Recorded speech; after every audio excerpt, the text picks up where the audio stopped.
The next portion of the book focuses on what is called the official theory of learning. This is a theory of learning that, as the author describes, has its roots in the advancement or modernization of the Prussian army that began in the mid to late 19th century.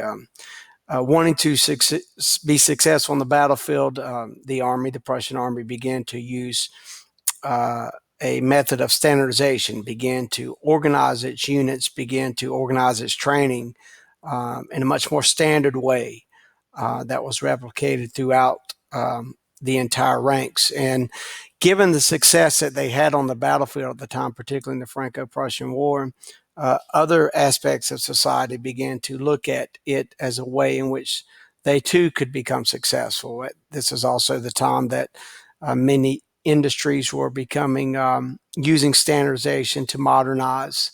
That carried on into World War One, when the United States Army also too had to rapidly prepare for war.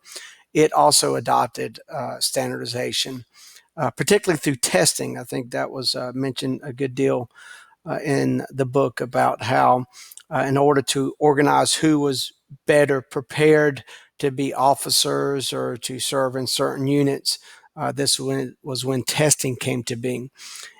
Speaking of testing, it's also a time when the field of psychology itself, as described in the book, wanting to become considered a legitimate player, if you will, in academia. At the time, they were viewed much like the field of education was viewed as an art form. Uh, Wanting to become viewed more as a scientific endeavor, the field of psychology began to adopt some of the standardization, some of the means of measuring in what they were doing, particularly in their experiments.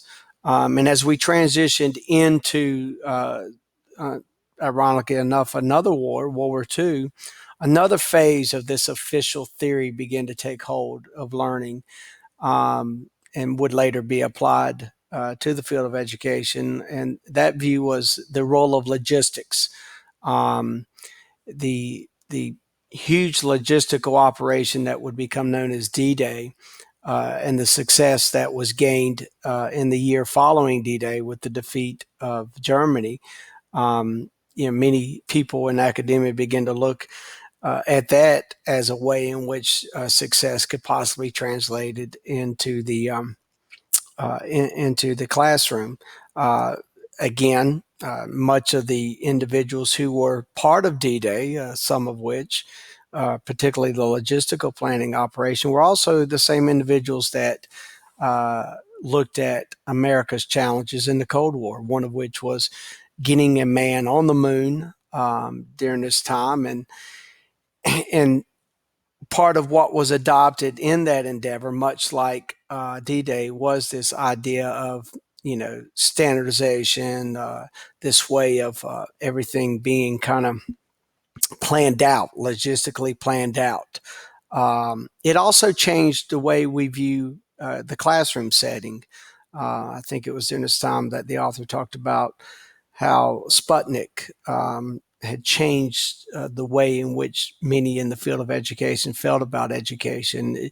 In other words, for those who held on to the classic view of learning, it pretty much was washed away in the 60s as Sputnik kind of frightened us to become more focused on how we teach kids and how they should learn.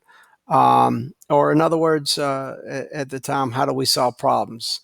One of the ways in which all this kind of meshed together was going back even to World War One, and even by psychology, was how we measure this. In other words, how do we measure what success on the battlefield is? How do we measure the steps that we take to get to the moon? We took all of these ideas that we had to measure all along the way and apply that to what we were doing in the classroom. In other words, the way in which schools were viewed under this is really when the official theory began to take hold, was that the only way we could determine success in the classroom was through what became known as standardized testing, or assessments, standardized assessments. I think the author mentioned that since the 1920s, there had been well over almost 200 types of standardized tests given out through the United States. And unfortunately, we've only rid of ourselves of maybe 30 of those, give or take a number or two. But so this is kind of where America progressed, even on into the information age. In fact, in some sense, as the author describes, it really intensified with the age of the internet, the age of computers.